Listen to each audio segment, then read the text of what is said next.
Welcome back to another episode of Campfire Friday. It is almost the weekend. I'm not going to keep you guys super long. It's just me. I'm going to run through a couple of things real quick, and then I will get you guys straight into it, I promise. First and foremost, I want to thank everybody for the continued support. It is amazing to me how many of you guys listen to us constantly week after week. Absolutely blows my mind. But I just wanted to put it out there and let you guys know I super appreciate you. You guys are the true MVPs. You guys rock. If you could do me a huge favor and head over to iTunes or wherever you guys listen to your podcast, Spotify, any of those, and give us a 5-star review, it would be greatly appreciated. Let us know that you guys give us a 5-star review. We'll send you guys out a sticker or whatever you guys want. Chuck will give you an air high five or a hug or whatever. But that being said, let's get into some partners real quick. Gear, they are absolutely freaking awesome. They have a new website. They got some bundles going on. They have their weekly deals. Go check them out. They are absolutely awesome. Use code WDP20 for 20% off your first purchase. VIP Archery, coming in hot. They got so many good broadheads in their lineup this year, guys. If you're turkey hunting, you want to get out with your bow, try the Gobbler guillotines. If you don't want to use a decap style broadhead, go right in with a Combat Vet or one of those ones. They're absolutely freaking awesome. They are the best broadheads I've ever used, hands down. I've been using them for 3 or 4 years now. They're absolutely awesome. A&F Custom Calls, they are just rolling them out. Kyle Allen, he is donating proceeds from the calls to the Allegheny National Forest, which is awesome. Go head over, check him out. The V-Cut's my favorite. It is absolutely awesome. Chuck's rocking the Ghost Cut this year and a couple other ones. Really, really great, guys. Check them out. Out on a Limb Manufacturing, as always, awesome. New Canoe, awesome. That's it, guys. I'm going to get you guys right into it. But have a good weekend. Anyone who's hunting this weekend, good luck. Send us some pictures if you get something. We want to hear the story. And here's Joey Bell. Enjoy it, guys. All right. We are back with another episode of the Campfire Fridays. And we are with our buddy Joey Bell. As promised in our normal episode with Joey, that we were going to come back and talk about one of your favorite stories. So Joey, we're going to let you take it away here, set the stage, let us know everything you can possibly know about the details. We're big into the details. So, and then if we have questions along the way, we'll maybe intervene, but I really want to sit back like we're sitting at a campfire and enjoy just a phenomenal story. Okay. I can think of one hunt. A couple of years ago, we went to Oklahoma, and it was me and my buddy Jacob. He goes with me everywhere, hunting-wise anyway. We travel a lot together and go hunting. And we had come across this it was a significant piece of public, I guess. And we kind of split up, and we were going to work both sides of this place. We were going to try to cover as much ground as we could. So Jacob went on, I think it was like the west side of this place, and I went on the east side. And we just started walking. And I started walking. I was going through. It was a lot of buttes and canyons and drainages. It was pretty rough country. And saw a few turkey tracks, and I ended up being, I think the way a crow flies was about 3 miles into this place. And like I said, I'd seen a few tracks, hadn't heard anything. Wind was howling. I mean, it was just rough. And I was just looking at my topo map, and I was like, well, here's the highest spot that I can find within, reasonable distance of where I'm at right now. I'll just go up there, look through my binos and just see what I can see, if there's anything around, and just take a break. So I went up and I crawled up this butte, this tip top of this thing. Wind was howling again, like I said.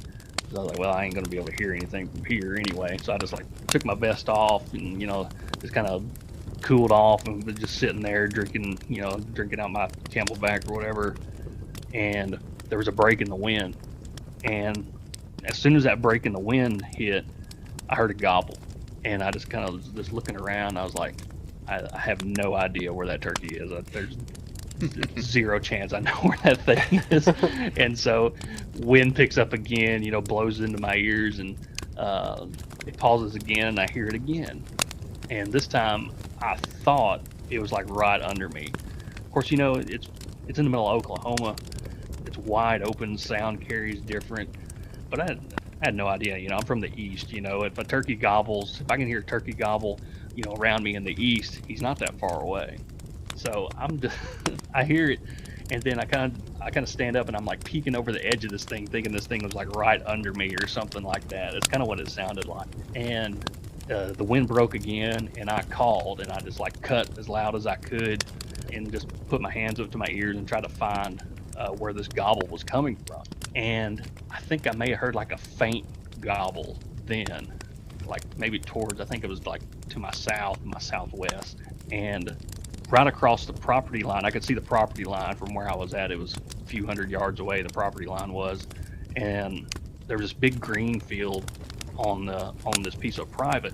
And I later looked at the map, and from where I was, this green field was like 700 something yards. And I'm just kind of looking at the green field, and again, I don't have any experience with these wide open spaces, so I see this field and I see this little black speck on the other side of it. And I'm like, what is that? It looks like a tick, from where I'm standing. And I put my binoculars up, and I see a gobbler. I was like, oh, there's a turkey.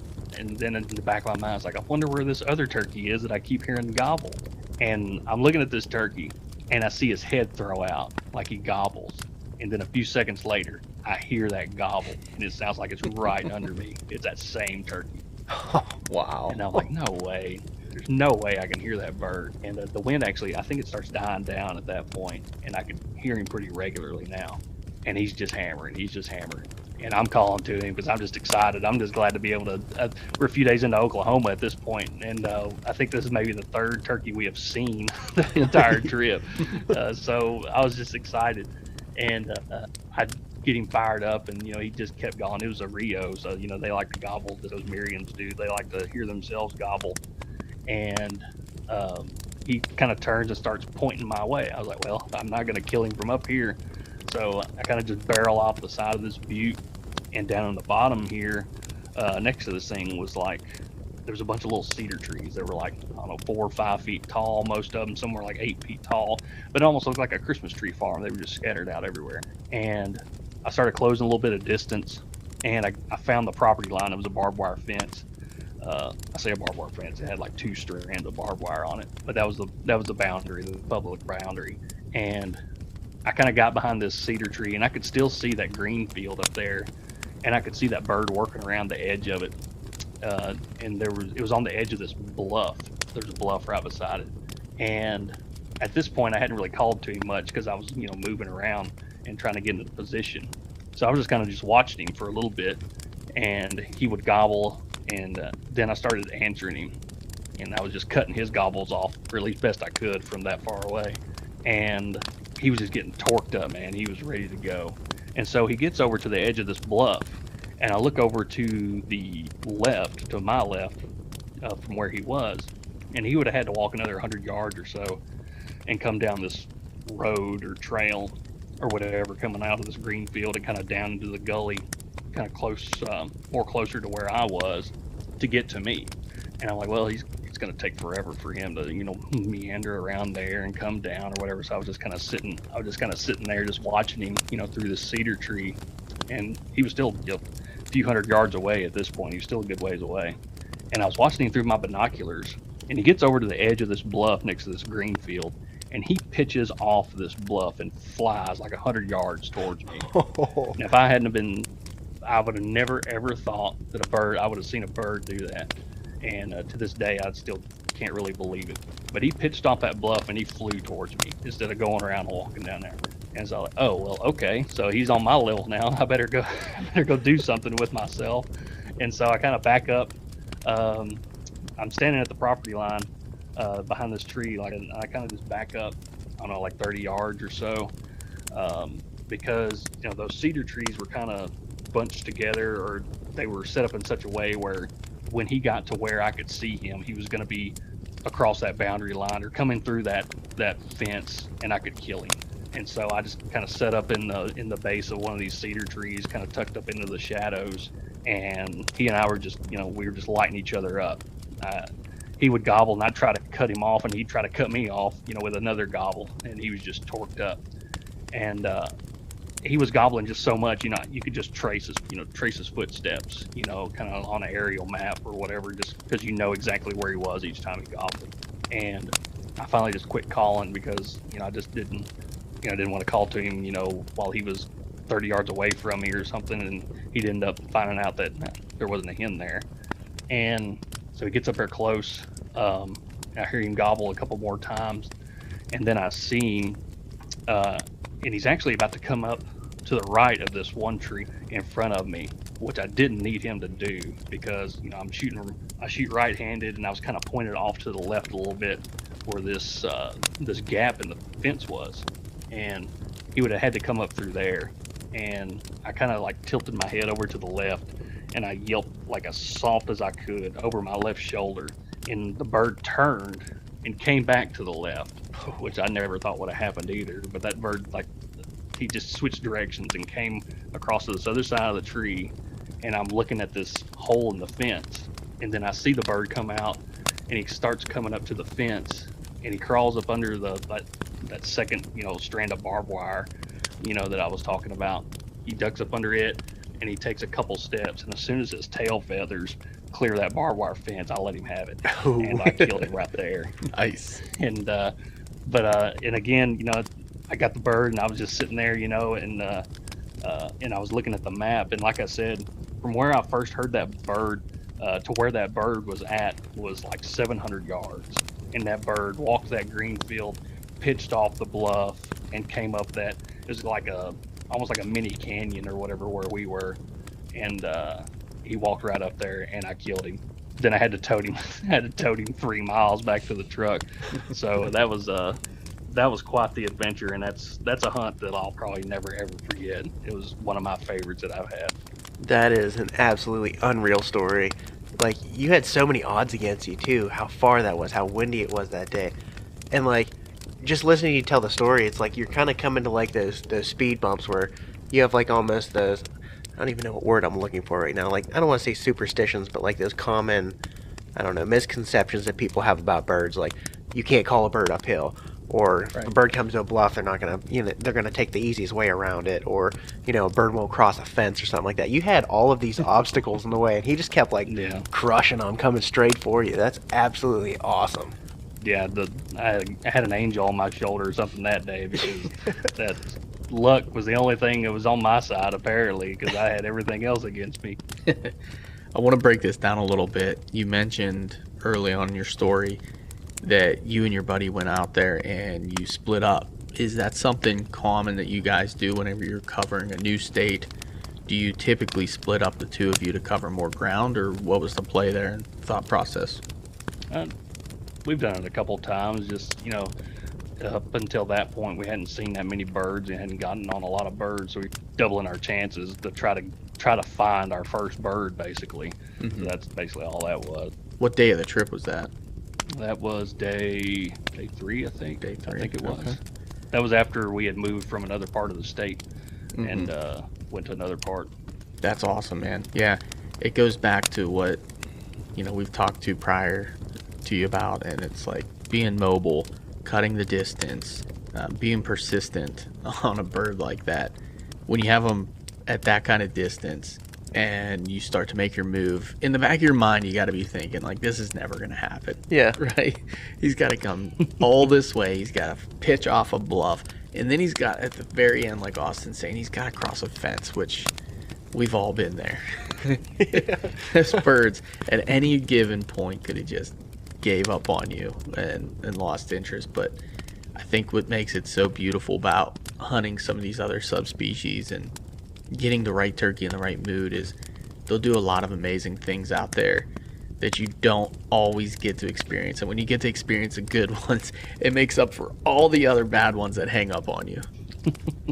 Yeah, you made up for the last couple of days that we didn't see or hear anything. That made the trip right there. Yeah. That was a lot of fun. It was a long walk back to the truck with that thing on.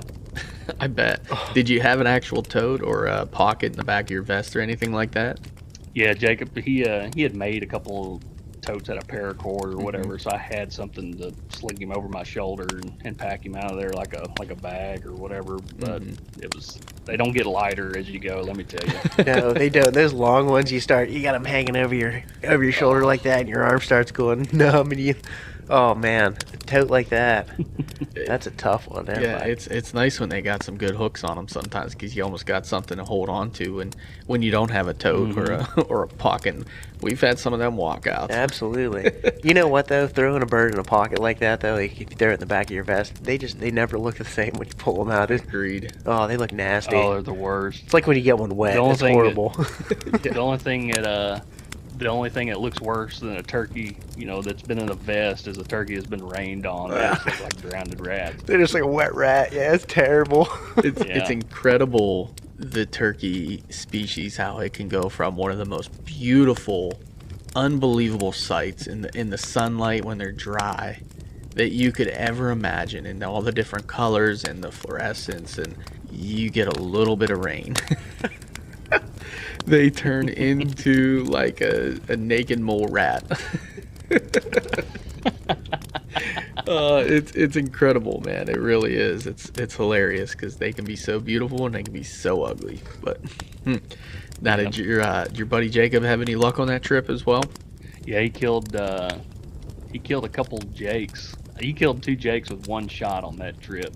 That was getting about, I think that was the next day, so he hadn't touched off on anything yet, and he was getting pretty hungry. He showed no mercy, and a couple jakes showed up on us, and he just let one. He tried to let one have it, and he killed 2. And he just likes to say TSS is too expensive to shoot them one at a time. Let them eat. He ain't wrong, especially today. He is not wrong. Yeah. That's awesome.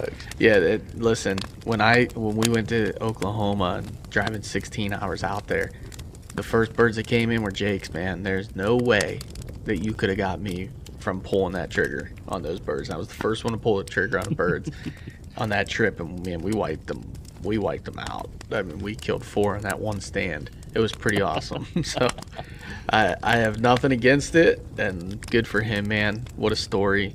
A trip like that is something that you guys will never forget. Like you said, it's incredible where the turkey species will take us.